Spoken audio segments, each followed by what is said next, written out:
Hello guys, good morning সকলকে। তোমরা নিশ্চয়ই এই টাইমে এখন ঘুমিয়ে আছো, বাট আমি কিন্তু চলে যাচ্ছি শিলিগুড়ির উদ্দেশ্যে।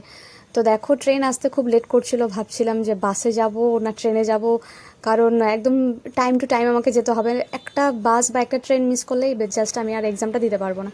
তো দেখো, এখানে কিন্তু আমি পরে ট্রেন ফাইনালি চলে এসেছি, আর সেই চ্যাপচ্যাপে বৃষ্টি, মানে কী বলবো, বর্ষাকালের মতো বৃষ্টি হচ্ছে, খুবই বাজে লাগছিলো।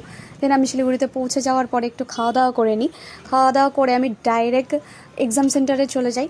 তো এক্সাম সেন্টারে যাওয়ার সময় দেখলাম যে এবার আমার চেনা জানা একটা লোককেও পেলাম না। তো আমি ভাবছিলাম আদৌ আমার ঠিক টাইমে এক্সাম আমি দিতে যাচ্ছি তো, কোনো ভুল হচ্ছে না তো, মানে নাহলে অন্যবার এত চেনা জানা লোক পাই, এবার কাউকেই দেখা হচ্ছিল না।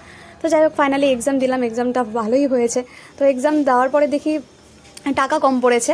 তো এটিএমে চলে গেলাম। তো এটিএমে গিয়ে তারপর ওখানে একটা রেস্টুরেন্টে ঢুকে কিছু খেয়ে নিলাম। আর তারপরে কিন্তু আমার সাথে অনেক চেনা জানা আমাদের লোকালের অনেক লোককে দেখতে পেলাম, মানে অনেক লোক, মানে অনেক স্টুডেন্টদের দেখতে পেলাম, আমার ছোট বড়।